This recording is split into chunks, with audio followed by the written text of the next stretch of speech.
Hello, you beautiful people. Welcome back to the Long Term Podcast. I'm your host, Advin Villa. Today, we have dancer, amateur historian, and YouTuber Max Bahri. We will discuss Max's YouTube channel called State of Nations, built on his passion for history, mental health, and dance. Everyone, welcome. And how do you pronounce your last name? Bahri.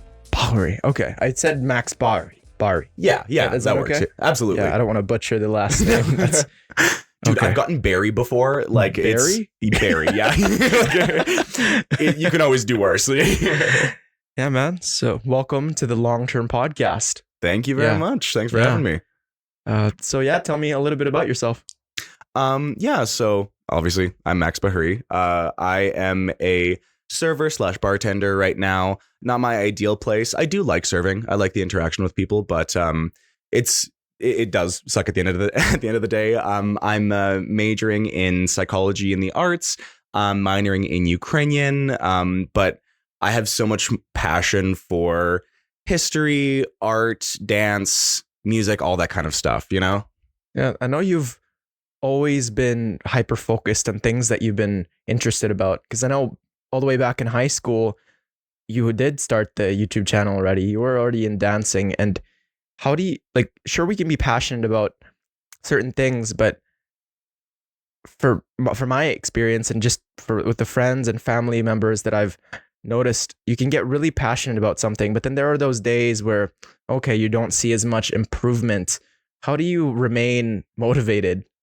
Well, absolutely. I one of the best advice that I ever got, and this is kind of specifically in the dance kind of era, is thinking of not where you are, but where you could be. I see all these dancers that inspire me that I dance with, and I see, wow, if I continue putting in that effort, if I continue putting in that work, maybe take some advice from those people, then maybe I can get to that point. And it is hard. It is so hard when you have passion for something and you lose it. But I think just the perseverance through the ennui of it is just so much better, because then you get that fulfillment of it. I made it through that tough period of time with it, and I didn't just give up, you know? Yeah. I feel a lot of people, when that tough time comes, they give up, but they fail to see that, hey, maybe it's one more day until you hit that timeline where you hit that marker where you go, wow, had I stopped yesterday, I would have regretted it immensely. And we also fail to recognize how far we have come, because we're at level 40, but we were once at level 20. Okay? And that's in all endeavors, whether it be our education, our interests, or like dance, and just the way we are as people, that growth. We fail to recognize that because we compare ourselves to those that have already accomplished so much, and the improvement that we have done so far. And because at the start you improve exponentially, but then near the time you dance, like the 100th time versus the 110th time, the difference in your skill is like really small, right? Versus that first and 10th time where it's like, boom, you're learning so much. And it's to remind yourself that, hey, this is part of the process. Absolutely.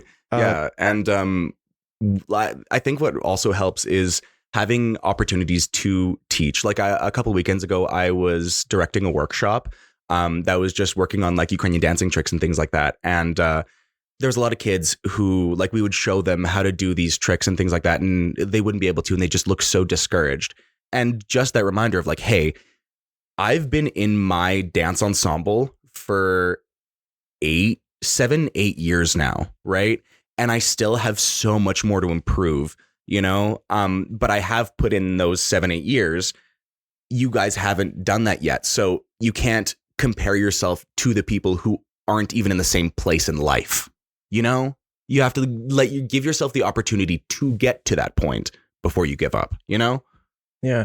It takes so long to be able to do certain dance moves and be able to master a skill. And I was reading this book with Malcolm Gladwell, Outliers, and there's that 10,000 hours for mastery rule that he has for, he uses the Beatles as a case study where they've put in so many hours of touring, of concerts, singing, playing their instruments.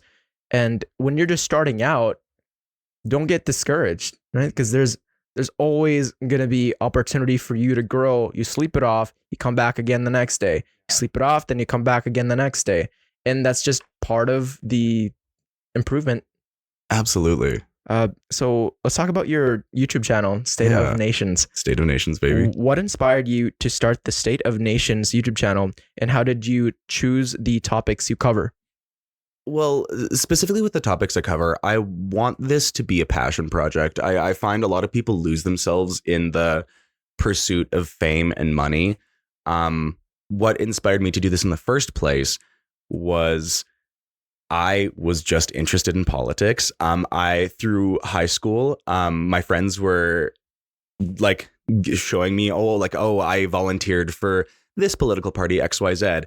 And they were talking to me about things, and I was like getting so interested in and loving it. So I did Model UN. Have you heard of that one? I've talked to Garth and I know Victoria. Yeah, right. Yeah.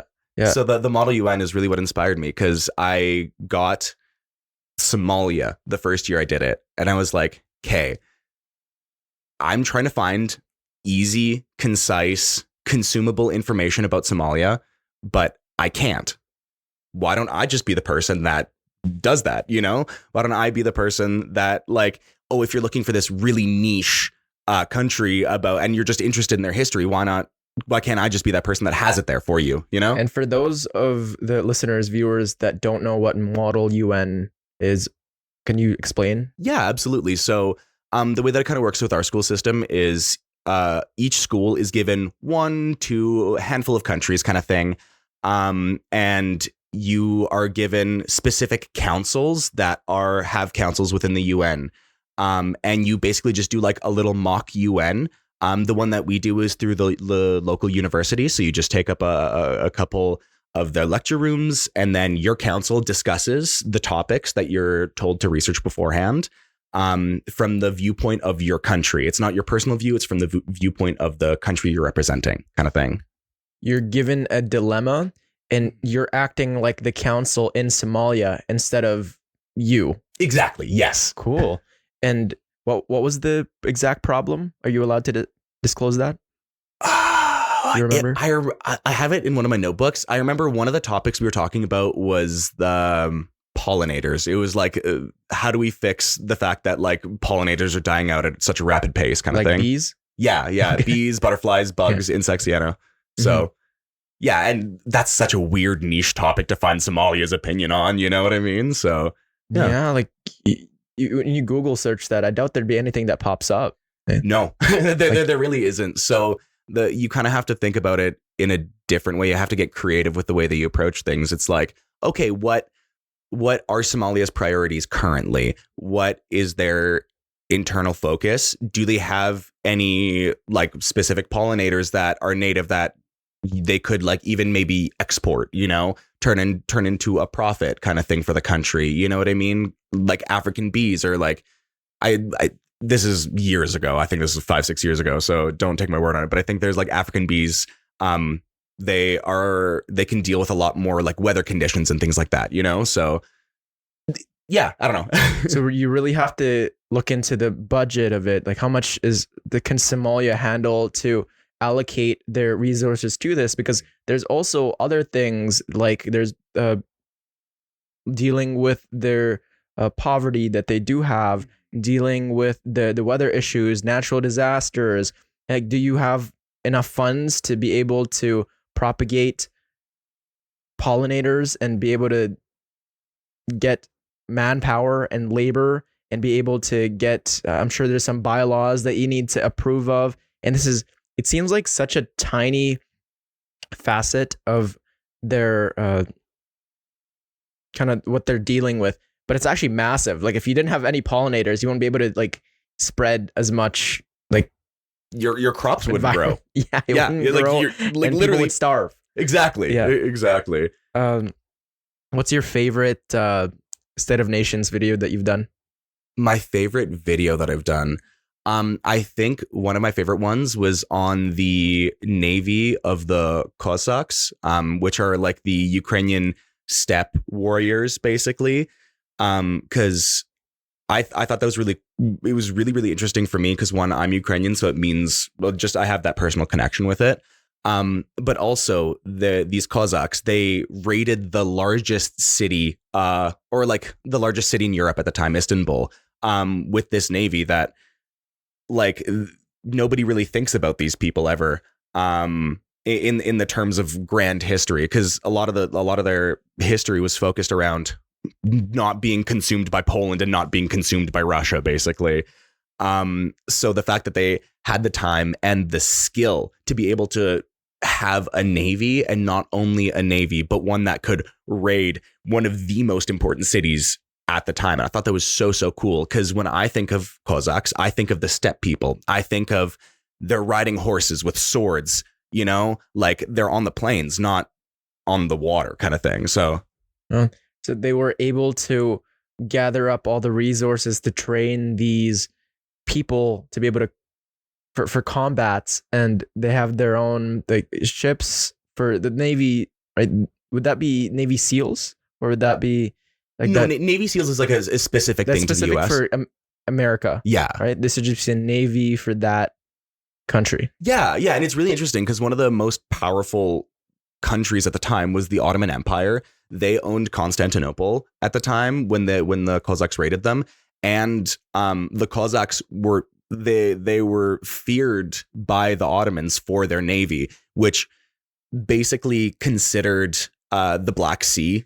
You said you're not really familiar with geography, but like basically Black Sea is here, Ukraine is up here, like Turkey's down here, and basically the Ottoman Empire, which was Turkey, kind of owned everything along the Black Sea except this one small part up here, and that just screwed up their entire trade. It screwed up their entire trade system. They couldn't like use their boats along the Black Sea as freely as they wanted to because they had to worry about these Cossack raiders and these the Navy, right? Which is so cool because it's such a small group of people in the grand scheme of things who caused so much mayhem and had so much impact on the world. We revere those people that are the underdogs and are able to muster up all the courage, discipline, bravery, and resilience to be able to combat like the Ottoman Empire, you said. Absolutely, right? And yeah. all these like great nations, when they're just such a, like in comparison to those other countries, they're the ones that didn't have as much resources, but they were able to gather up all the manpower and all the focused energy to be able to go head to head with these nations of great power and much more people. Right. And it's inspiring too, because it wasn't just that they were like warmongers. It wasn't just that they were like, yeah, we're fighting to fight. They fought because originally the Cossacks, it was because it was serfs fleeing, which was basically like serfs are people who are like, if you're born on that land, you are owned by the person who owns the land, basically. So like it's like peasants. slavery. Yeah. But it was basically people who were like the Polish-Lithuanian Commonwealth was trying to implement serfdom on Ukrainians. And they were like, I'm out of here. Peace out. And they created their own like somewhat democratic system. But it had to be militaristic once again, because you had the Polish-Lithuanian Commonwealth trying to conquer them. You had Russia trying to conquer them. To the south. To the south, you had Tatars and steppe people and raiders who would attack their settlements. To the south, even further, you had the Ottoman Empire who saw them as weak, and that could be their foothold into attacking Poland or attacking Russia or something like that. So it's so inspiring that just the pure desire for freedom in those difficult situations, you can make anything work, kind of thing, and you see that in the modern day with the Ukraine and the invasion going on right now, Yeah, you have. I'm sure there were leaders there that was able to instill the inspiration and encouragement when all around them it was hopeless. Mhm. Still, there was that one person or a council where, despite the chaos that they were going through all around them, and despite the lack of hope, they were able to motivate these people and instill in them resilience and hope. And actually, I'm not really that familiar with history, but I have been obsessed with just the Holocaust and how everybody came together to be able to defeat Germany, right? With this heinous person that just put the Jewish people in just horror and the atrocities that were done. But then the stories that came out of it and just the resilience. And I'm reading this book called A Man's Search for Meaning by Viktor Frankl. You ever heard of that? Mhm. And it's just he goes and tells a story about the things that happened in those horrific camps, and he himself endured all the torture and suffering, and all his family members were just killed, and everything was stripped away from him. But he still found hope in himself, and it wasn't like hope that was optimistic, let's say, because he had identified that the people that declared hope and said, "Oh, the war's gonna be over at this time." When December came along and it still didn't happen, they would die just because they lost that hope inside of them. But he said the people that just found that why in them and didn't have declare like a certain timeline where, okay, we're gonna get through this. Maybe it won't be tomorrow. Maybe not be next year. Maybe it could be 10 years. Could be 3 years. The people that had their why, I want to see my mom again. I want to taste that ice cream. Were able to get through a quarter of bread every day. And that's like stories like that, right? Where it's just like, whoa. Absolutely. Like here I am in the insured park, right? like just being miserable. But then there's people that have gone through so much. And I take so much motivation from those just countries that were just tested, little bombs all around them. And still to this day, there are people struggling with so much. And we can take so much inspiration and courage from them. Absolutely. Yeah. And I really appreciate your approach to that, because I think I haven't posted on my YouTube channel in a bit. We were talking about this kind of before the podcast, but I kind of got to a point with my channel where I wanted to post like once a month, and it kind of got to a point where I was doing it because I felt like I had to, because it was routine. It wasn't because I was passionate about it anymore. So I took a step away to try and refine and recenter the purpose of my channel. And I think that's exactly what it is. You can look at history, and I find that a lot of people do get lost in the lines on maps, in the flashy, in the guns shooting and the death and the destruction and the gore. But there is that human element beneath it. You know, what is an empire without the people who cultivate the bread to feed the soldiers, without the man who is sewing the flag together even? You know what I mean? I want to take my channel, but the next step I want to take with it is to look at the larger history, but then bring it down to the individual level and see how life was like for the people at the time.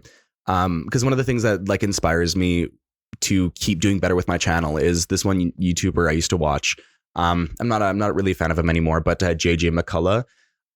And he was like, yeah, if giving advice of like, hey, if you're going to start a YouTube channel, what makes your channel different than others? And so I think about it, and originally it was just the fact that I used to like take a whiteboard and I draw my maps on there, and then I graduated to like Photoshop once I got that. But I realized when I'm taking this break that that's not enough. It's still just the same as everybody else. So what's the point of it? And what made me realize that was I was watching this other YouTube channel, Extra History, where they take individual stories and you look at this specific time in this person's life And then randomly you get snippets of like, okay, but you also have to think of the context because XYZ was happening. But what I want to do is kind of the reverse of that, why like, okay, all this is happening, but on the micro level, this is what people are going through. You know what I mean? This is why people would die for this empire.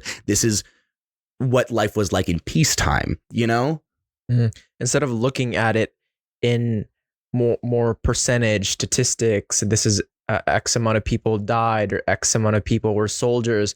You want to be able to highlight that a little bit, but then go zoom in, magnify more, and see what it's like for the peasant that was living in the hierarchy of never being able to move up in the kingdom, or the king who was just a spoiled brat and just declared death on 3 of his wives and was just a bad ruler. Exactly. Or maybe Marcus Aurelius, who is one of the best emperors in Rome, and be able to see what it was like for him. And you had mentioned that human element, or why did these people do the things that they do? Was it the why, or is it because they were into nihilism? Was it just why did they wake up every single morning? Was it for their wife? Was it for their son? Were they dealing with depression? Was anxiety wasn't even recognized back then? So what was that like when, like the witchcraft? Like why did they burn all those the witches? And what was it like for the witches that were accused of just witchcraft, even though they just owned a lot of cats? Right. Yeah, absolutely. I mean? Right. And like they clean their house. Like exactly. And that's like the next video I'm working on currently is something that I've put my whole heart and soul into. It's my video is on the Ukrainian internment in Canada during World War I, which a lot of people don't really know about. But the more that I've done my research into it, and the more that I realize that human element on so many different levels, and I want to approach it like that with, I kind of, where I have it right now is I'm going to put it into 3 parts. One is the perspective of the government, their goals, why they did this, the perspective of the Ukrainians, how did they feel going through this, and then the population.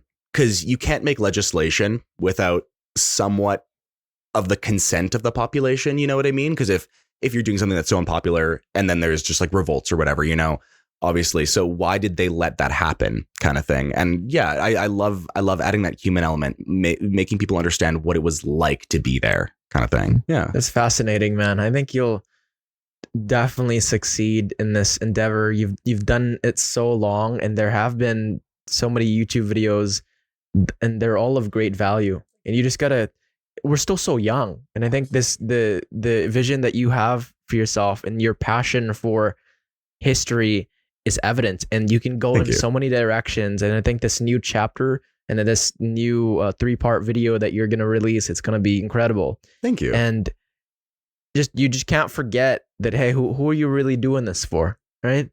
At the end of the day, it's for you, man. Absolutely. Like, even if you don't get any views, don't get any likes, even if it's just you watching, this is true to you. And I think there's a lot of growth in there, where there is a lot of, in content creation, when you release it out to the world for other people to consume, there is a lot of doubt in there. There's a lot of just shame. Is this good enough? Is this, like, did I do enough research? Is this even accurate? Right? There might be haters, but it's brave of you to be able to put yourself out there for how many years now? I think I'm 5 going on 6. That's awesome. And you still, year after year, you come back, right? How do you balance accuracy and engagement in your historical content to keep your audience both informed and entertained? I honestly think a lot of the history courses that I've taken in university have really helped me with that, in the sense that you realize that there's no such thing as an unbiased source. No such thing as an unbiased source. Everybody has their own bias, no matter how much people approach it from an analytical sense. Pardon me. You can exclude specific information, and it might not even be conscious. You know what I mean? It doesn't have to be a malicious thing to have bias. It's just your experiences make you pay attention to X, Y, Z, and someone else might think of looking at another perspective from it. So what you have to realize is that there is no correct answer with history, as long as you look at all the information from those that are experienced, those historians that have spent the hours on this specific topic, 1,500 hours doing something. And you look at the varying span of opinions and you have to make your own conclusion on that. And at the end of the day, you're going to have your own biases. There might be genuinely some factual information that's incorrect, but that's on you to correct those mistakes. And yeah, and I'm not really worried about the engagement. I'm, like you said, I'm not in this for the views. I'm not in this for the likes. I'm not in this for the money. I'm in it for the passion of it. While it makes me feel good when people watch it. At the end of the day, like if people don't watch it, I still have that information myself. I still have the value from the research that I did. I still have the value from putting in the time and effort and feeling the accomplishment of finishing the video and putting it out, kind of thing, Well, I can clearly tell that you have done extensive research into history, and you're not, when it comes to history, you're definitely not average. You've gone above and beyond into researching various points in history, and that is evidence in the amount of knowledge that you've displayed in this conversation. And yeah, you had mentioned unbiased. Everything is biased, right? It's just, whether it be our taste or our childhood, our ethnicity, our preferences, and to take that and use it as okay, I just got to accept that this is how the way things are. Because like you could look at things as, okay, that's factual. That's just the objective of this is to be able to enlighten people, and you want to be as accurate as possible. But at the same time, you had mentioned there are certain things that maybe you're not even conscious of where, okay, you like that. Why do you like that? You can't even provide an answer as to why you resonate with that. Then it comes into like the morals and ethics too. And okay, is this like morally, is this is right for me? I need to prioritize this. And you need to be able to decipher just what is right for you, and are you trying your best to get the word out? What's the clear message of this video? And you have to take into account entertainment as well, right? You got to make sure you're like out there and you actually show your passion so that people are engaged, because you are teaching other people this topic as well. And it's not, sure, it's for you at the end of the day, but when somebody watches that, you need to be able to get the message across. Like, what is this making the other person feel? What value is this giving to the person watching? Absolutely. And like I was saying before, like I want to take my channel in a new direction after this last break. And I think part of that, taking it in a new direction, is that before there was a lot of fear in my heart. Absolutely. A lot of fear to make that analysis, to make that final conclusion, and not just present the information as I received it. I received this information and I just like basically like type it out in a different way. And like I see all the different ways, but to be a historian is to make that analysis at the end of the day, is to look at the facts. You see, okay, so there's this many people interned at this point, this many people interned at this point, this many people interned at this point. You can look at those facts and you can just say that, but there is a deeper meaning to it. There is the analysis part of it. Why were there fewer people this year? Why were there more people that year? You know what I mean? And I want to be able to just like get over that fear of maybe my analysis doesn't agree with everybody, but I still know that the way that I collected that information is valid. The conclusions I make, people may not agree with, You really have to trust yourself. Because I feel a lot of people doubt themselves. Even when I've asked people to come on this podcast, oh, what am I supposed to talk about? Like, that's like the biggest statement people declare to me. And I'm like, you are good at something. You just have to trust yourself, because everybody spends time on something every day, whether it be their school, their work, their family. They think about values. You could you could be an expert on anxiety, because maybe you just know everything about it, about depression, about just video games, about just what it's like to be Filipino, Ukrainian, what it's like to speak another language. There's always something. And you honing in on that, on the history and those different topics, you're getting better with every single video that's released, with every single letter that you type, word. You're forming something, and you're, for the next one, you're able to derive lessons from the previous ones and correct the mistakes, correct the errors. And while it's never going to be perfect, it's never going to be fully unbiased, because I don't think there's such a thing. You are improving, and you're building something, and it's beautiful. Thank you. Yeah. So can you share a memorable story or surprising fact you've uncovered during your research for the channel? A surprising fact. One of the surprising facts that I've heard of recently, and I haven't done much research into this specifically, so this is don't take this as Bible as religion, but there are certain theories going around recently that Christopher Columbus, while I do hate the guy, he knew about North America before he did his trips across in 1492, because he was one of the best navigators at the time. And like, no matter like what people say about his intelligence at the time, like, I know he's a very controversial person and I recognize that, but he was one of the best navigators at the time. He had to get counsel with the King and Queen of Spain, which was one of the most powerful places in Europe at the time, to be able to stand yourself before them and ask them to be like, hey, can I just take a couple ships like across the sea? That you need a lot of experience and and power and all that stuff. But the theory is that the reason he said that, oh, we're going to see if we can find India going that way, was so that other navigators didn't do that before him. Because like, if you have like more money, you know, you can just like pay your own trip, pay for your own ships, pay for your own provisions and go across. But he needed the support of the King of Spain, right? So the idea is that there was like a lot of navigators that have like heard of this, or like accidentally washed up on shores across the sea, or they meet some native, like indigenous people or something like that.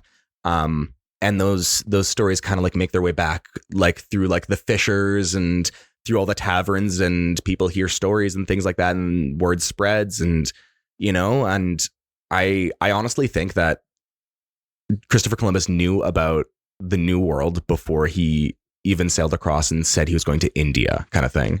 Yeah. So going into it, he had already insider knowledge. Yeah. Maybe somebody's already made the voyage, or he's talked to people that have heard of, maybe someone from there has gone to there, to where's Christopher Columbus from again? He's Italian, but he sailed for Spain. Okay. Cool. And how did you unravel this? How did you kind of... Well, there was I was doing a video on the history of Terra Australis, which is basically just like a mythical land that people thought existed, because everybody used to think that the northern and the southern hemispheres had to have equal mass, or else like the world would like flip or whatever. I don't know. So they're like, oh yeah, there must be like an equal mass to like Europe and Asia on the southern sides, blah, blah, blah. So looking into that.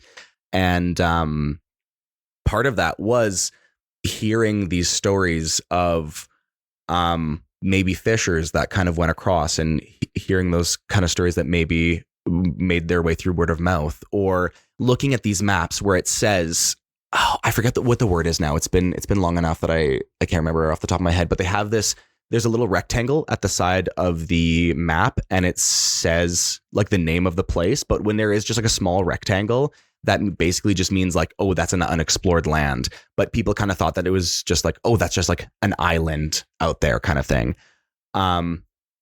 There's also like, there's so many like different theories of like people accidentally making it their way across from Europe or Africa to South America, like way before. There even is like in the 800s when the Vikings went across, they went from like the Scandinavia to Iceland to Greenland and then down to Canada, right? So there is possibilities. There's absolutely possibilities that this was known about, you know? I mean, Christopher Columbus had all this power, and I think, yeah, with the connections that he's had and being able to finance that voyage, be able to talk to the king, it would make sense that maybe he had some preconceived idea and it wasn't all 100% risk, like that he knew. I wouldn't be surprised, right? But then again, you look at information, you can cherry pick whatever you want. There's a big possibility that he was just dumb. Yeah. Like that's the thing. That's fair. Yeah, no, it just, how do you mistake Canada and then call them Indians? Like, I just don't, it doesn't make sense, right? If you think about it. Right. It's like he's probably interacted with Indians, right? Wouldn't he? Or the description would be there, and I don't think it would align. Absolutely. But well, what they thought, where they thought they were kind of like, the theory is they thought that they were like reaching like Indonesia and like, or like some outer islands of Japan almost. So like Southeast Asia, where there's just like a lot of small islands, a couple of more uncontacted tribes and like less like developed people kind of thing. You know what I mean? Fair. Yeah. Can you tell me the kind of the breakdown for when you do find a topic towards the end? So how do you go about that? Because there's so many different topics that you could choose from. I mean, you could go your entire life and maybe you could just choose World War I and you could make videos every day and it still wouldn't be enough to gather up all the information. Like, so how do you know which one to choose, and how does the process work? I think with the videos that aren't just like a specific country, because I have like an order that I go through. Like I think it's like North America, South America, Oceania, Europe, Asia, and then I look at a country and I go, you know what? I actually don't know much about them, or like, oh, I've kind of heard something about them. I think that's interesting. I want to know more about that. And then I delve in and I just kind of hop in from there. As long as I kind of keep that rotation, it makes it easy to just like, yeah, because I don't care. I just love history. I would love to learn about it. But when it is those specific topics, when I do like history of a country, basically from the time when people get to the country to the modern day. But in between, I do these things called historical highlights, where it's just a specific section of history. And most of those ones I just find through my own interests of like, oh, I was doing research for this one video and I heard of this one rebel leader that I would love to just like delve more into that information, but I don't have time because this video is already like an hour long or something. And then basically what I do is, as much as I can, I find as many contemporary sources on that as possible, even like going onto Google Scholar, and JSTOR is my favorite because I have an account through university, which is nice. And you look on articles through there, and you make the story, and then what I do is I look at it and I think, if I didn't know anything about this coming into this, what questions would I have? Like, oh, this person did X, Y, Z. Why? Okay. And then I try and fill in those gaps by finding a new source and filling in those gaps until I think my complete video has all the information that I think you can understand the topic on, you know? That's awesome. That's a cool process. Yeah. Just, there's so much work that you've put into every single video, even with being a dance and being a bartender as well and a student. Like, how do you find the time? Well, that's the thing, is I haven't posted a video in like a year at this point, so it's really tough. Ever since I've moved out like 3 years ago, it's just been hard managing, finding time for this passion when things aren't as convenient. Because at least in high school, like part of your day was literally just to hang out with your friends. Like it was scheduled hanging out with your friends, but now you have to set aside that time out of your day to do that. So what I think is just like whenever I am inspired to, I don't want to do things because I feel like I have to. I got to that point with my channel already, and then I feel like the quality of the video that I was putting out was not even close to where I wanted it to be in any way, shape, or form. Because I just felt like I wanted to get something out at that point. So I want to do things when I'm inspired, when I feel love for the things that I'm putting in. So that means I know that I'm putting in the best quality. And you know what? It is hard to find time. Sometimes I won't work on a video for a month and I'll come back at it and be like, wow, how do I even approach this again? I don't even remember where I was in this. But the love of history at the end of the day, just like sitting down, reading through what I've done and being like, okay, there I was. Just take the time and find why you love it, why you love the things you do, kind of thing, you know? I rambled and I don't think they came to a really end point in that, but I think you get the gist. This is a passion project for you, and at the end of the day, you don't want it to be something where you're forced to do it, even if it is just self-induced. You don't want to add too much pressure, because at the end of the day, this is something you're passionate about, and history is something you're passionate about. And if you make that into a chore, then you'll dread approaching it, and then you'll lose your love for it. It's like when you see a person too many times, right? You need that distance with them to be able to foster that kind of that love and be able to cultivate a relationship that is of where you look forward to doing it, to being with that person and to doing that activity. Absolutely. And this might be like a transition into a segue that might work well for you, but I did the same thing with dance. Like I tried to pursue it for a while as a career. And then I realized it was like, no, that will take all the love and the passion I have for this out of it. So I'm not really going to waste my time and pursue it as a career kind of thing, you know? I know. And it's really interesting because I don't get the opportunity to talk about like history with a lot of people because it's a very niche topic. So it's easy to just get like glazed eyes. So it's nice to have the outlet, you know? Like for people that aren't really passionate about it, or we got this sheet over here. Oh yeah, yeah. Because it's so easy to just get lost in all the definitions like, and garbage. For like, I wouldn't say history's niche, but it's just you have to be really selective of the people you're talking to. Right. Because for me, that's running for me. Like nobody really gets it because not a lot of people are interested. So when you talk about it too much, people are like glazed eyes. Really? You can talk about running for a while? What's up? You can talk about running for a while?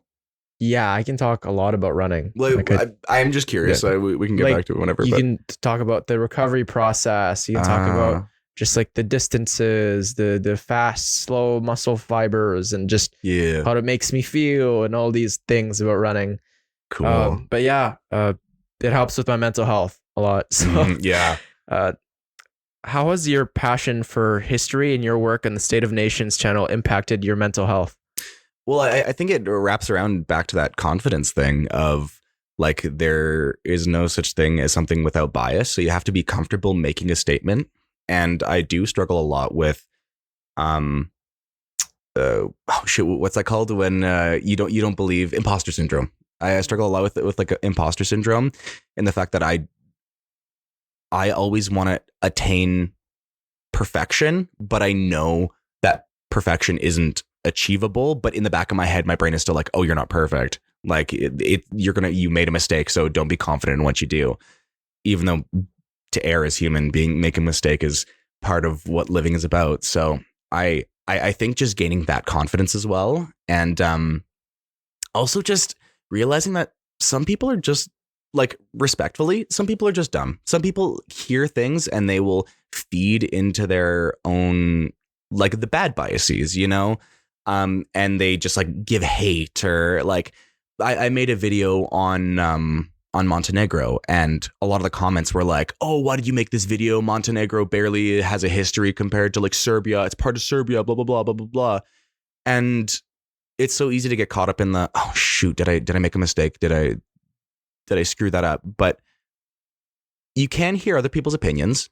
It's your decision what to do with those opinions. And I looked at it and I was like, that's dumb. I don't agree with that. And I think that's a bad opinion, kind of taking away people's autonomy and things like that. So yeah.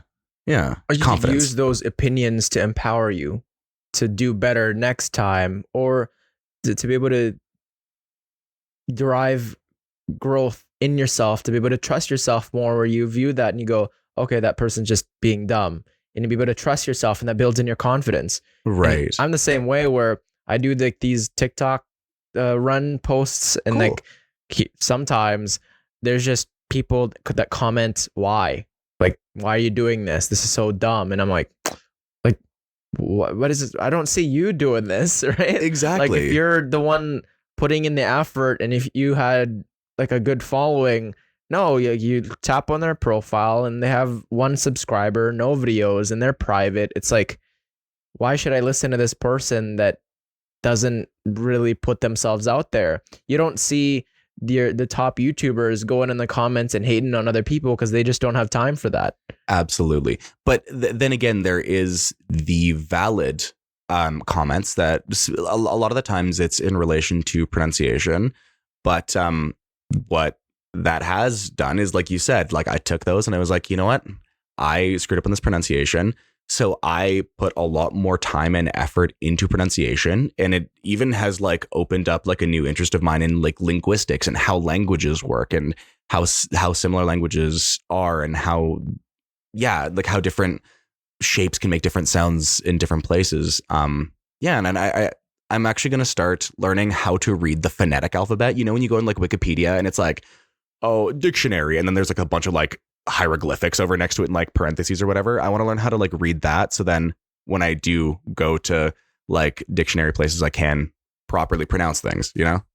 Yeah, for guests that come on, when I have no idea how to pronounce their last name, like I give them a call, and if they don't answer, I send them a text asking, how do you pronounce your last name? And that's the kind of the thing that pops up into the mind, the hieroglyphics of just Bahri, and then be able to spell that. And then, you had mentioned that this passion of yours, and even the comments that are of the criticism, constructive criticism, and not just outright bashing you, has opened up a new world of your interest in your lexicon and the speech and language. And for me, that for podcasting, that's as well, I've wanted to hone in on my vocabulary and being able to understand different topics and the tone of voice, the eye contact, and to enrich kind of my lexicon. I've been going through the A to Z and just going, oh, A, what's an A word that's I've learned? Audacious, augment, and then B, bifurcates, benevolent, and then I'll just go through that if I'm bored in my head, and it's done a lot for my vocab. Or like I'll do rhymes and just like little things that you decipher. Like I could just not do that, right? Because I look at that comment and I didn't understand that word, that hate comment. And but we're constantly improving. We take those comments and we enrich our character. Can you discuss any challenges you've faced regarding mental health and how you have managed them? Oh God. Honest to God, the way that my life has been, it genuinely just feels like I'm always hitting my next biggest hurdle. You know what I mean? It's never like, oh, I went through that big one back there. It's like, oh, what's going to be the next one? I'm going to have to jump higher, you know? But I think one of the hardest things was, like moving out kind of at the end of COVID. Cause the way it kind of worked out for me was, I was isolated, for basically all of COVID. And all my friends, they took COVID very seriously, and there's absolutely no hate to them on that. Like they had people to protect, and but then we kind of fell out of our friendships. Nobody was really hanging out. Nobody really saw each other anymore. Um, and so I kind of felt like I really had no one. And then I started using dating apps and whatever. And then I met my significant other. They lived in Fort Saskatchewan. I lived in Sherwood Park. We moved out. It wasn't supposed to be together. Unfortunately, just the way that the circumstances happened, it's a long, long story. It was our doors faced each other. And they were going through a similar experience to that I was, where it was just like they had really nobody. So we ended up becoming very like emotionally codependent. I was the only person that they had. They were the only person that I had. And like a lot of our emotional well-being kind of like rested on each other. So when we did break up, I had no one again. You know what I mean? When I moved to Edmonton, none of like the people from Sherwood Park really reached out anymore. And I realized I was like, oh, if they're not going to put in effort, then why would I put in effort? If they're not going to message me, why should I put in the effort to message them? And that just kind of like left me in a place where I felt like COVID, being isolated for so long, genuinely like ruined like my social skills. Honest to God, ruined my social skills. So after dealing with this really difficult breakup, having nobody there to support me, being alone, living on my own, working every day, basically having school and dance, trying to balance that. Like I went through a period of 2 months where I basically, my average day was like 14 hours for like 2 months straight. And but getting out of that was the most difficult thing ever, to just try and reach out, relearn how to talk to people, relearn my place within just like society in general, within friend groups. Like it's so hard to relearn how to be a human. You know what I mean? It's tough. I kind of went through a similar phase, and when you haven't talked to people in person for a long time, you start to view, it's not that you start to view them, but the next interaction that you do have after being isolated for so long, you get really hyper conscious of how you're presenting yourself, and you forget the basic kind of lingo, and you start to get all anxious. And you're not alone, man. And certainly when you had just moved out and you were working constantly, stressed, and then the dance as well, and nobody was reaching out, so then why should you reach out? And it's that rock bottom that we all felt in COVID that really like messed up a lot of social skills, and being able to change that and go back or improve on just how things are going to go in the future is such an immense change, immense stage to be able to develop those new relationships again. And you had mentioned that you were with this significant other, and you had placed all this feeling and putting all your eggs in one basket, and you became codependent with each other. And as soon as that relationship had ended, it's like this big void around your heart. And I am so sorry you had to go through that. And just, you know what? You bounce back.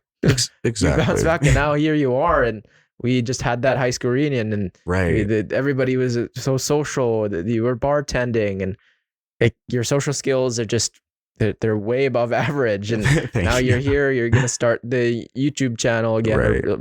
Release the new video, the 3-part series. And yeah, I think that this point in your life, sure, that happened. It was dark, and you were in a bad place, but it's made you realize just how bad it can get. Right? Absolutely. And it makes you realize the value of those relationships that you have, because when you're hanging out with those people so consistently and you have those deep, rich relationships with so much history, and you don't have to go through that period of like, oh, what's your favorite color? It's the same thing with dating kind of thing. You know what I mean? And then you do, I did that again with my significant other, and like to have that just like suddenly just ripped away, and then you're just there. You have to relearn how to, you yearn for that deeper connection, but you have to go through that period of like, how was your day? What do you do for work? You know, what makes you happy, so that you can like learn about those people. And like they did tell you like, oh, how was your weekend? Oh, I went skiing. Oh, cool. What, like, how long have you been skiing for? You know, and like you see them the next day, you're like, oh, how was your skiing trip? You know what I mean? You can make those connections richer because of that, the small talk. And it's easy to get like lost in like the pointless small talk, and it's so hard, especially when you are hyper aware of yourself. You're so used to being alone, you don't know how people like interact, even like what it is to be normal. You know, you overanalyze everything you do, rather than just being like, this is where I am in my life. I am dealing with these social issues right now. I would like to have friends that make me feel fulfilled, make me feel happy. So I'm going to put in the time, I'm going to put in the effort. And that's the issue, is that relationships take effort. And that's what sucks when you have busy ass schedules. You know, even just like working every day can be so draining. Finding the energy to be like, hey, let's hang out, let's do something, and just forcing yourself to do it. Yeah, and just being better in the long run. Because yeah, that's the next step was being so comfortable with being alone that when people did hang out, you can make any rationalization of like, oh, I want to work on my videos. Oh, I'm just tired. Oh, I just want to play video games. My social battery's low. Absolutely. And in sometimes those are valid excuses, but all the time, you know. Yeah. You need to separate some time to establish good connection, to Absolutely be able to connect with others. I mean, that's what it's all about. Like, we do the things that we do to be able to cultivate love and compassion. And one thing that I've really been an advocate for is to be you, right? And when you walk into an event, don't put up an act. Like, don't try to be someone you're not, because you'll leave that event feeling accepted. But did they accept you for a version that you're not?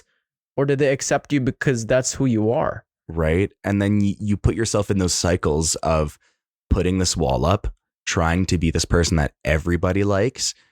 And then once you get comfortable with them, you show them who you really are. And then maybe they just like don't relate with that type of person, you know, because like sometimes people are just not going to like relate to you. You're not going to have the same interests. You're not going to connect in the same way. And that's just, sometimes people just don't connect. But it can feel like every time you take that mask off that people don't like you for it, even though maybe that's just like, you're just not the type of person that they're interested in. And like allowing that to be like take that mask off and allow that to be the person you come in with, you're going to attract the correct people, kind of thing. Yeah. You know? And if you establish the relationship, whether it be a romantic or platonic relationship with a personality that is not you, and then when you reveal that, and you had said people are going to be surprised, like, why didn't you just act like yourself in the first place? And they're going to be shocked, and you might come off as a liar. And it's such a bad feeling to be able to go separate yourself from the event, and it's goodbyes, and then you go back into your car or you walk back home. These people don't know me. These people don't actually truly know me. And while it's great to be able to socialize out there, right, and not engage in isolation all the time, being able to choose the people that do truly care and give compassion and align with your values. And not only that, you actually have fun, like genuine fun and connection. And yeah, you guys don't have to align on everything. Like you just have to have that same respect for each other and be able to be there for the good and the bad times. I think that's the recipe I have for a satisfactory friendship, where it's you are there for the good and the bad, and you're there for each other. Exactly. And I think what really helped me like get out of that like isolation was serving. Honest to God, I think serving and bartending really, really helped me get out of that, because I didn't have a choice. You have to talk to these people. If you don't talk to these people, if you don't make them laugh, you don't make them smile, you don't interact well, you don't get money, because I don't have boobs. This is not to say anything about the quality of service that any female server gives, and I don't mean to take that away from any of the hard work that they do. Absolutely not. But in the service industry, it is easier because a lot of people just come in for the eye candy. They see somebody attractive, they're like, I'm going to impress them with how much money I give them, kind of thing, versus me, who I have to make like more of a genuine connection. And once again, I don't want to take away from the of course the work that female servers put in once again, but it is a touch easier. You know what I mean? Yeah, it's harder for like people, males, to be able to gain tips because of the eye candy, right? And it makes sense. Where majority of the restaurants, it's always female servers. And exactly. You just have to put in more effort, right? You have to smile more. You have to be able to be more engaging, and you know what? It's done good for you. It's done good for your social skills and be able to connect and talk to all different kinds of people. What advice would you give to others who might be struggling with mental health issues while pursuing their passions? Okay, so this is I was really, really thinking about this question when you sent this one to me, because I'm a minor in psychology. The thing I want to do for a job is basically tell people how to or is help people with their mental health. So if I have one thing to say is think about mental health like a line graph, like this kind of line graph. If you think about like this line right here is where you're okay. This is, I'm feeling happy, like I'm content. I'm not like overjoyed, living it up. This is my baseline. People with mental health struggle, and they're going to be down here, average. But once in a while, you bump up to your normal. Your job as an individual is you can't control when your mental health is going to take over. The whole definition of a mental illness is that it is irrational. You can't logic yourself out of it. But what you can do is take advantage of the times when you are feeling okay enough to take care of yourself. Take advantage of that as much as possible. Coast that, and you're going to fall down, and it sucks. And it's going to feel like, what's the point? But then you're going to come up, and you can take more advantage, and you can try and extend that period of time for as long as possible. And it sucks because mental health, the growth in mental health isn't a straight line. But a really good analogy that I like is think of a baby learning how to walk. Do you think a baby stands up, like just born, starts sprinting around the hospital? No, you stand up, you take a couple steps, you fall. Sometimes you're not even going to be able to stand up and you fall back down again.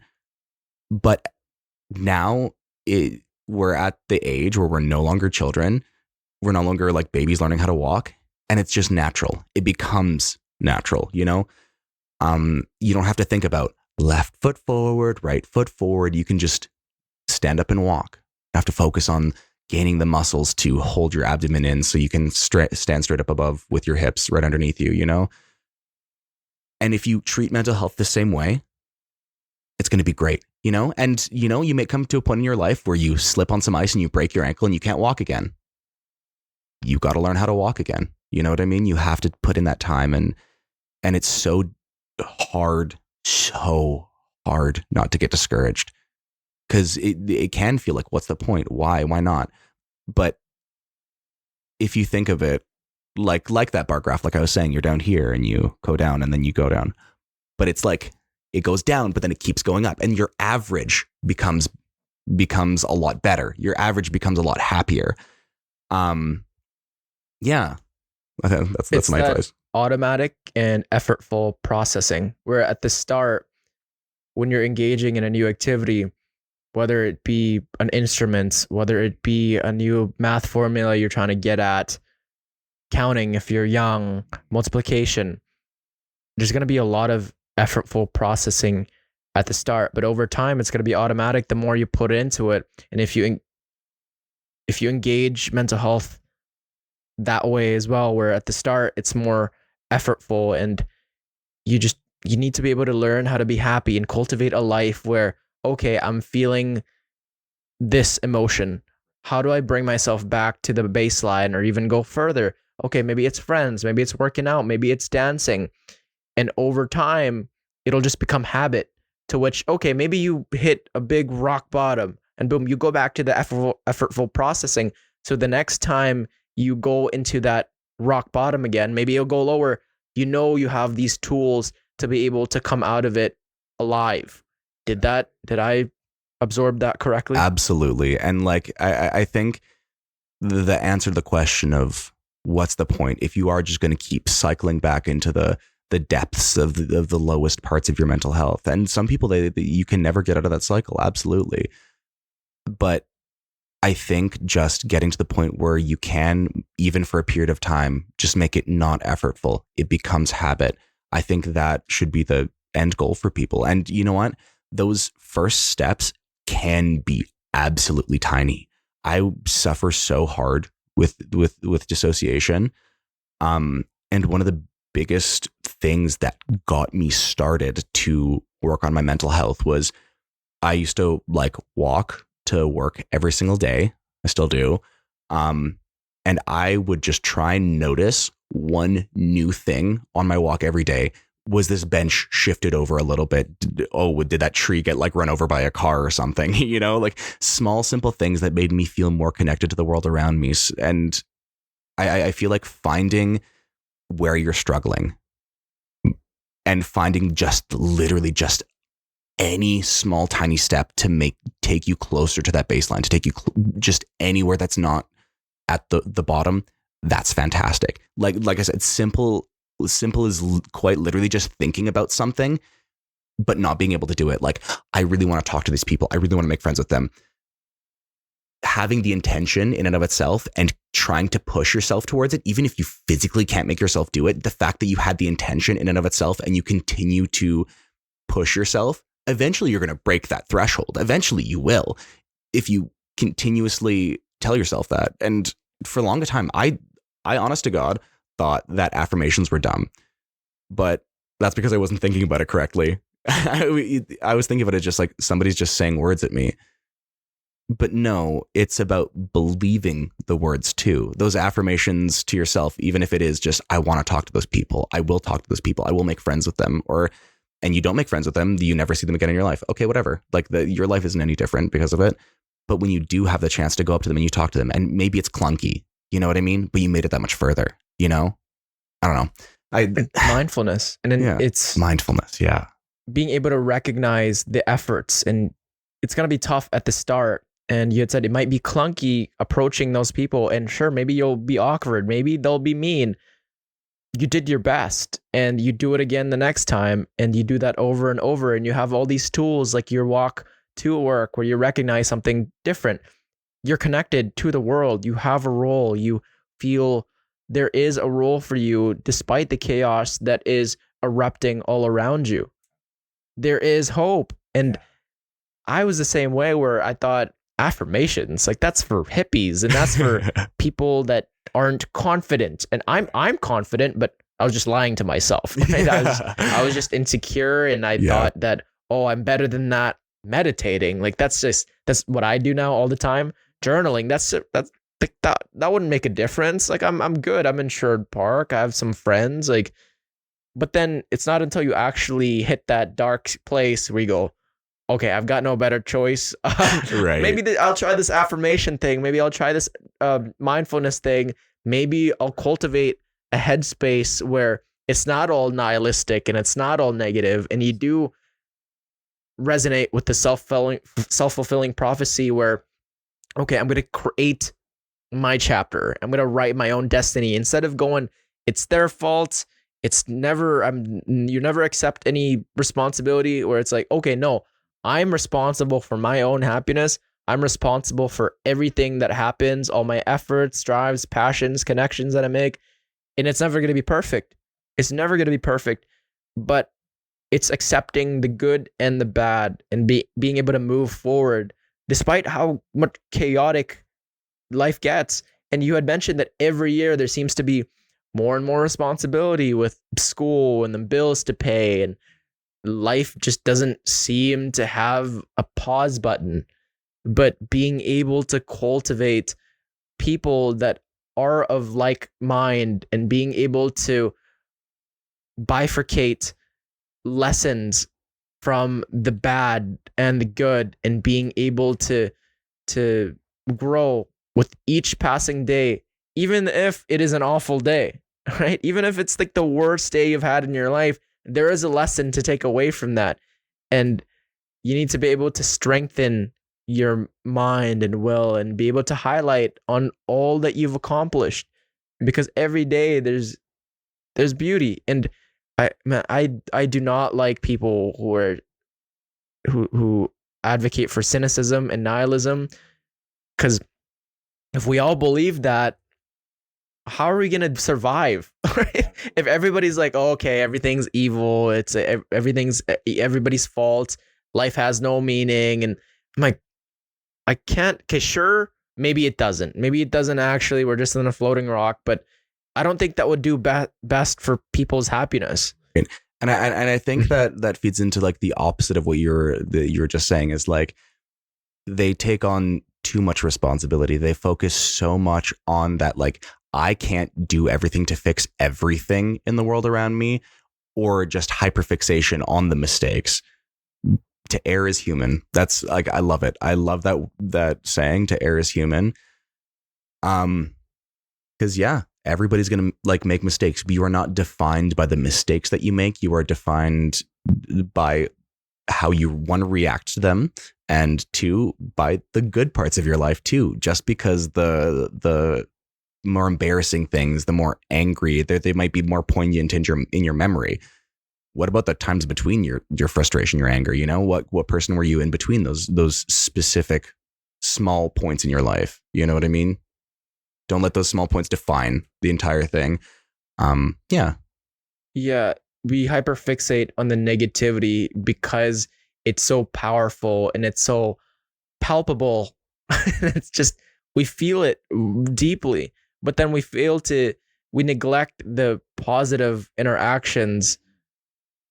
It's just the way I've noticed how my friends and I work, and just what I've seen. The negativity is so powerful, but it takes so much work to be able to count the blessings, and like to be able to hone in on the gratitude and be able to notice the little things in life. And yeah, that's just like, we're still so young. Yeah. Like there's still so much we can do and that we will do. Right. And it's just finding kind of the reason to keep going, and Exactly. equipping ourselves with just tools to be able to make this life the best life that we could possibly live. Absolutely. Yeah. Because the one thing that I actually wanted to talk about in the mental health part, that maybe you can cut this in here, I don't know, is that like I feel like people get so caught up in like the modern headspace, that they get so used to pushing their happiness on the future. You know what I mean? They never learn how to enjoy the present and how to make the most out of every situation. Because what I find is that people are like, oh, I'll be happy when I graduate from high school. I'll be happy when I get into university. Oh, I'll be happy when I graduate from university. I'll be happy when I get this job. I'll be happy when I get this raise. I'll be happy when I retire. And then you retire and you're like, I've never learned how to be happy. I've never learned how to enjoy my life the way that you should. What are you going to do at 80? Are you going to take the time to learn about yourself and like start new hobbies at like 80? You know what I mean? It's like, find your happiness now. Don't just push that on to the future. And like, you can find any excuse to just be like, okay, I'll be happy when this happens. Okay, but like, can you make yourself happy under the current situation? You know, like that's a good challenge to challenge yourself with. there's this scene in Rocky where they're going through the training and he goes, there is no tomorrow, because tomorrow, when that time comes, it is now.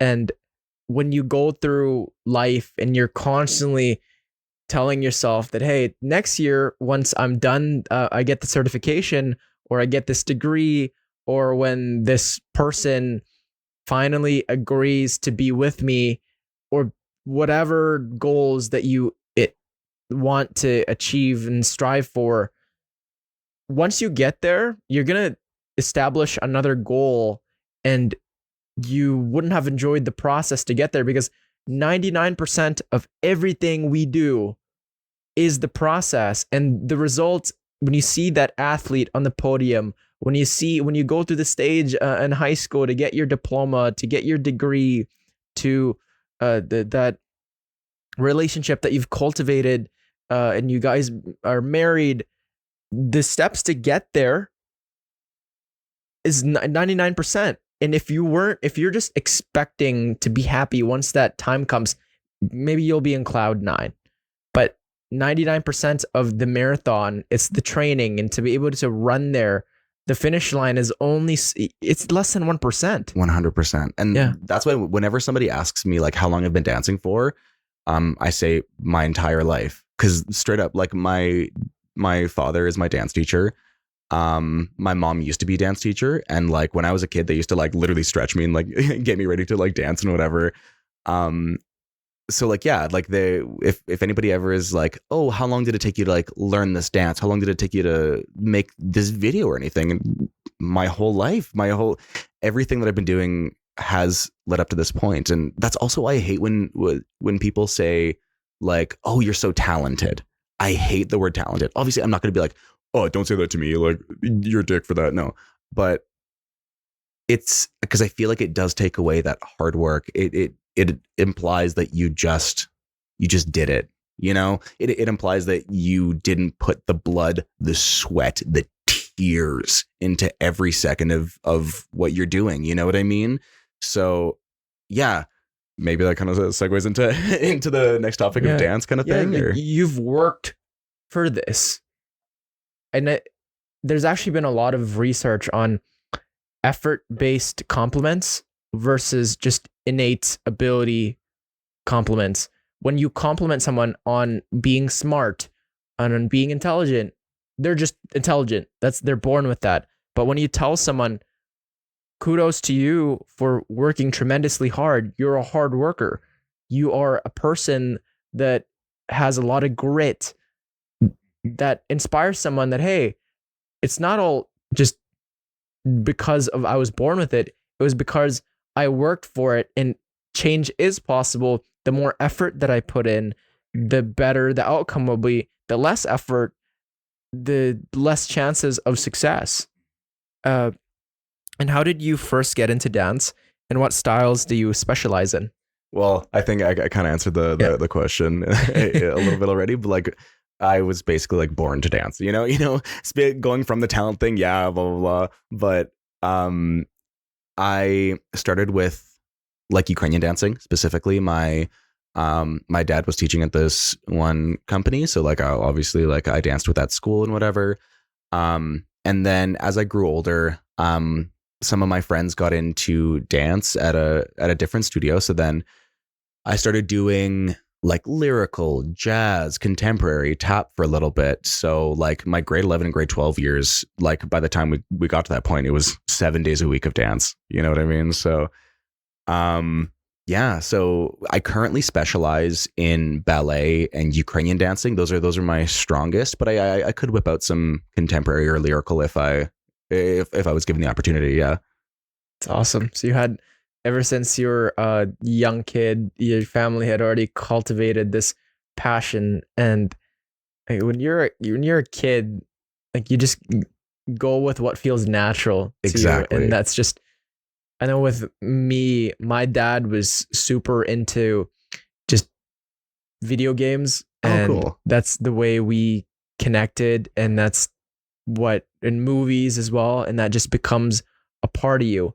And just when you at such a young age, your parents have such a big influence on kind of who you're gonna be.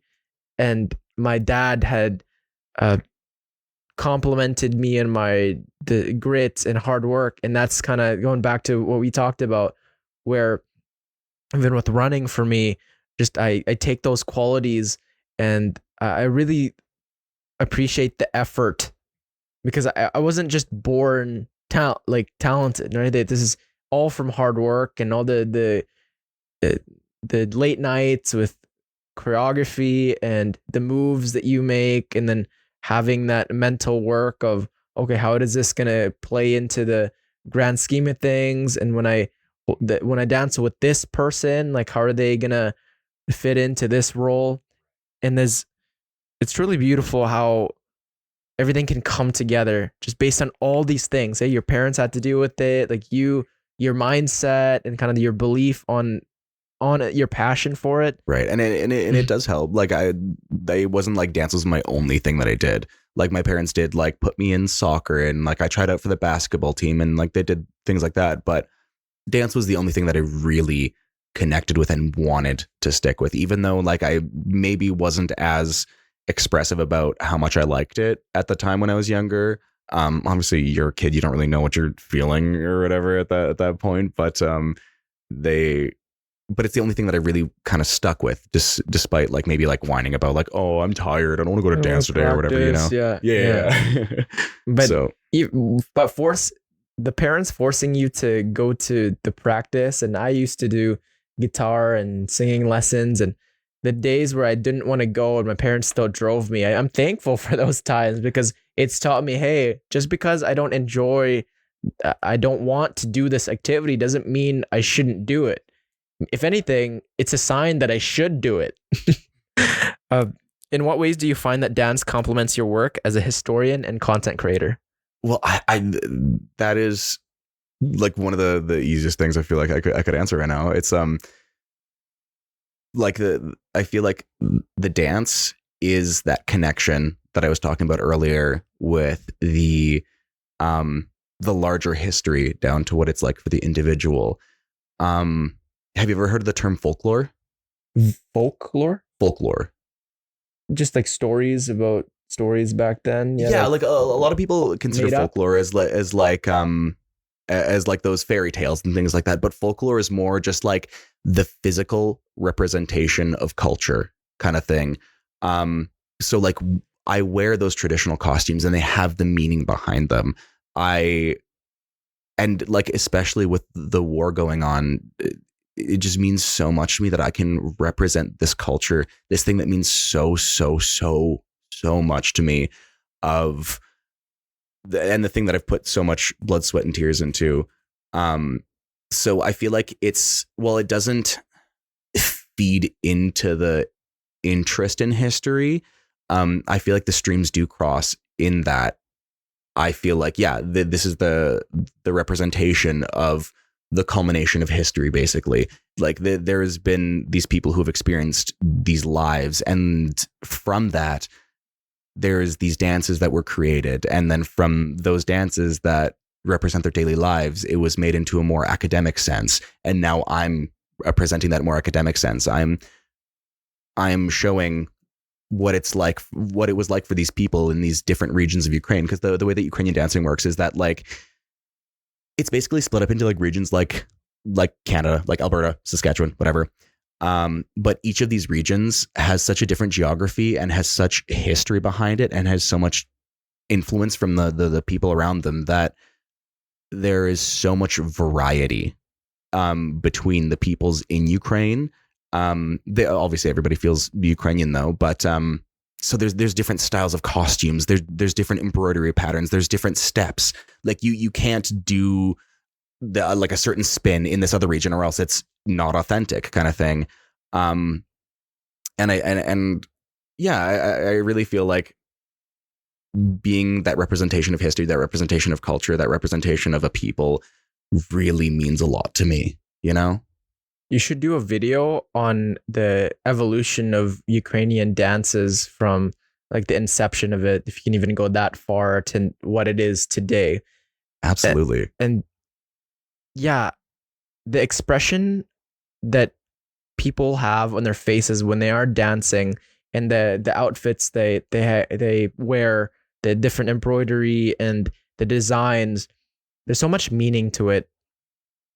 And it's like the different dance moves are a way of expression that people can't put in words, because when you see that, you feel connected not only to the culture but also to the people around you. And you guys, and when the people are watching and they're cheering you on, and it's a special place for people to gather around and be able to celebrate the good and the bad. Absolutely. Because the dances that have been created are results of history, and there have been times where it hasn't been of great times and it wasn't all good, but still dance was a way for catharsis and for people to be able to let go of all that fear, or even to embody that fear and be able to express it and have an outlet,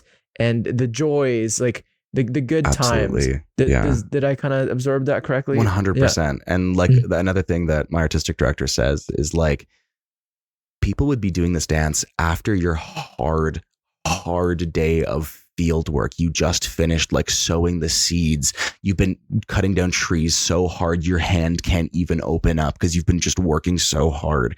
And the only time that you get to be yourself, be Ukrainian, express culture, express joy, like you said, catharsis, like just let all that go. You can just forget about it. Just giving somebody your hand and just dancing together. You know what I mean? And from just that moment of somebody just trying to forget about their garbage day, I am able to dance on the Jubilee stage. You know what I mean? And like, and have these experiences that otherwise I would have never meet people who I would have never met before. And it's just from simple interactions like that. I think it's beautiful. I think it's beautiful. The rejuvenation that you feel, that energy after a long day of just the trials and tribulations of everyday life, where you can go together with the people that you trust and care for, and you guys have that shared history, and you can talk about the culture. And I with my culture, with Filipino culture, I'll come across people that I've never talked to in my life at like the superstore or Costco, and we can just ask each other like, oh, what kind of the food, the different the dances, and where are you from in this part? Do you still have family? And you feel so connected. And I feel that these events that are that get put together by the Ukrainians are just so impactful and make us make the culture uplifted. And that's something that I encourage everyone to do, is to never forget where they came from and to never forget the roots, because that's a way of just being connected and being whole. And after a long day, this activity, this event can really empower you to feel a part of something much greater than yourself. And like, and that's why I love living in Canada. Honestly, we're like such a multicultural country. Like I love like seeing somebody who is connected with their culture and being able to ask them about those small things, and like learning the meaning behind, oh, I see people do XYZ all the time. Like why? And oh, well, means this to us. And it's like, it's such a beautiful thing to be able to interact with your culture, have like a deeper connection with the world around you beyond just like, I mean, I kind of just like live my life and obviously see my friends, but to have that, yeah, like connection. I don't know how to put it in any other way, but then just connection with your soul, you know? Yeah. What is it, if you were to tell someone what it means to be Ukrainian, from a person that has never talked to anyone from Ukraine, or like heard anything about that culture, what would you tell them? What does it mean to be Ukrainian? That is a very difficult question. Because, like I said, Ukraine is like a very diverse, multicultural country with like every region has their own like people, or at least used to, like before like kind of industrialization made everybody kind of adopt the same cultures. But what I think it is a perseverance and a yearning for freedom and happiness. If you look throughout Ukraine's history, it is just over and over people trying to destroy the Ukrainian culture, destroy the Ukrainian people as a concept for own personal gains, but the people not being willing to give up what this is to them. And like the story that my dad says all the time that I love, and it really, really inspires me, is because he grew up in the Soviet Union.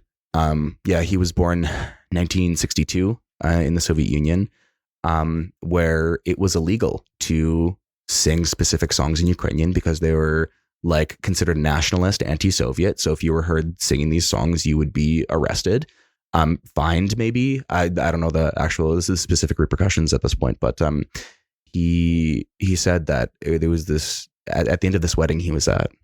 He saw this group of people and they're all kind of like huddled together, kind of quietly over in this corner. And he recognized one of his friends. So he comes up and he tries to approach them and he hears them singing these songs. And I think it's just so beautiful that in spite of it being illegal to be yourself, to express yourself the way that you want to, still striving for that and pushing for that. I think that's truly what it is to be Ukrainian, kind of thing. That's beautiful, man. It's a great response. Thank you. And that's evidence in what's going on in today's the present world today, where they are being shut down and they are Russia's trying to get at them and to eliminate them, but still that drive and Absolutely. the fight for freedom, and it's evident over and over throughout history until today, being tested every single day, but never backing down. Absolutely. And man, here, actually, can I find something that I wrote quickly? Sure. Yeah, for sure, bro.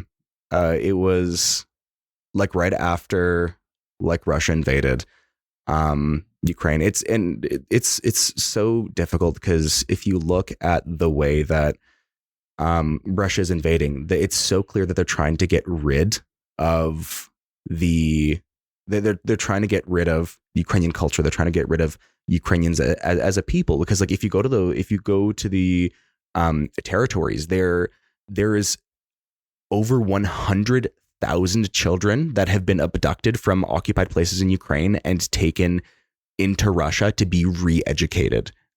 Specifically, they have re-education schools. If you go to the occupied parts, you see those it's illegal to speak Ukrainian. They're taking off the signs for roads that are in Ukrainian and changing them to Russian. It's like everything that is Ukrainian, they try and take away. So like on like the day that Russia invaded, I wrote this. For context, Bahri is my dad. And this is a quote. I lived 30 years under the Soviet Union and I haven't forgotten how to be Ukrainian. Bahri. The Ukrainian people have been through worse, have survived worse, have thrived through worse. Ukraine may fall to a modern day empire, but Ukrainians will never forget who they are nor where they came from. I feel hopeless and powerless watching video after video of bombs falling on innocent people, reading headline after headline of falling cities. But I have to remember that being loudly Ukrainian is the best form of protest right now. Putin not only is attempting to wipe Ukraine off the map, he is attempting to erase Ukrainians from the books of history. Never forget it is my protest. And if you care at all, it should be yours as well. Putin may kill millions of Ukrainians, but he will never kill the spirit of the people, of the history of my family, of the culture that is near and dear to my heart. You know? That's beautiful, man. Despite all the chaos and all the hate that is being subjected towards Ukraine and the people, it's that the spirit is never broken. Exactly. And if you look at the soldiers themselves, they don't give a crap about the leader. It's not the leader. It's not Zelensky that they care about. It's their families. They're fighting for their family, for their freedom. It's not a state they're fighting for. They're fighting for themselves. And I think that's one of the most beautiful things ever. And seeing those videos when those cities are liberated and just people come out and just like hug the soldiers and just throw themselves at them, it really makes what I do as a dancer, as a Ukrainian dancer, feel so much more impactful, because I know that even if Ukrainians are wiped out in Ukraine, Russia takes over, I don't know, whatever happens, 40 million of those people are kicked out of Ukraine. I know that at least within me, I can keep that going in spite of all that garbage going on, That's awesome. That's beautiful, man. That's magnificent. Thank you. Can you share a particularly meaningful or transformative experience you've had through dance? Oh my God. Okay. It's also kind of related to the war in a sense of, we were, the way that our dance group works is that like festivals will invite us out sometimes from different countries, and they'll be like, hey, we won't pay you, but we will pay for where you stay, and we will pay for like a bunch of your food. All you have to do is get out here, and then you can dance for us, which is an amazing experience. You get to travel for really cheap. You get to see real parts of the country, not just like the touristy garbage, But in 2022, we were supposed to go to Ukraine, and that's the year Ukraine was invaded. Excuse me. And we weren't sure. We weren't sure where we were going to go, so we ended up finding this one tour in Portugal that was willing to have us out, and we have musicians that are from Ukraine that like make our music, they record our music, and then we use it. But when we go on tours, if we are going to Europe, it's easy for them to just fly out, and then we like dance to live music. And the first time that I had heard these musicians play was at the 25th anniversary of Volia, which was, I don't know, like 10 years prior at this time. And it was just so moving and beautiful to see them dance and the music play, and it was just so stunning. But in that moment, we weren't sure if we were able to have our musicians, if they could get out of the country, because at that point, Ukraine had already said that like no fighting age men can leave the country, even if it's just like you're working, and not on the front lines. But they allowed it for cultural things, which is lovely. So thank God we got them out. And I just remember the first time we rehearsed, it was in this sweaty gym. It was hot. Like I literally, I wringed out my shirt and 3 droplets of sweat came. It was gross. I didn't expect it. That's hard work. Yeah, exactly. But then the musicians came in and they had set up their music, and we were practicing, and we danced our hopak, which is like one of the most famous. It's the national dance of Ukraine. And as soon as they started playing, I just cried. I just teared up so much, because it felt so real. It felt so beautiful to just be in the same room as these amazing artists, these musicians, to be able to present this culture. And I throughout the whole like rehearsal, I just cried. And then, God, because it wasn't a sad cry. Obviously, it was a happy cry. And then when we performed it for the first time, once again, I actually the way that we're standing, it's like I stand the back corners, and there's like a little bit of entrance music, so like nobody's doing anything, and I just made eye contact with one of my friends, tears immediately as we're standing on stage, just like getting ready to hop in, and I think just like at the end, just posing, the music stopped. And like I said, this felt like the culmination of so much. Like, we were representing Ukraine at this time. Ukraine is at war. People are dying. This is my contribution to that, to maintain being Ukrainian. You know what I mean? And it just, it was just such a beautiful experience. It's hard to explain because like logically it doesn't make sense, you know, like emotions logically don't make sense ever. But just the power of being in the room with them, just, oh my God, it was amazing. I'm so honored. The amalgamation of everything that has happened in your life, the connections that you feel towards these people, the meaning and just purpose that you have there when the music came and you guys all came together, and as well as thinking about the people of the war, how the war just in its inception, you know that these people will never back down, how in throughout history you guys have been tested time after time, but you never let it get to you. Right. But yeah, thank you so much. Yeah, no worries, man. Just fantastic conversation, man. No, thanks for having me. Yeah, is there any last words you want to tell to the listeners? Follow State of Nations on YouTube. If you are in the Edmonton area, Volia Ukrainian Dance Ensemble, watch us. It's not only Shumka in the city. There's more dance groups than just Shumka. Yeah. Thanks for having me. Thank you for having me. Thank you so much, Max. It was a pleasure to have you on. And as always, to everyone listening, watching, there is a place for you in this chaotic world. Never lose hope, strengthen your faith, and keep it long term. Peace. Peace. Hell yeah. Hell yeah, bro. Whew. Good.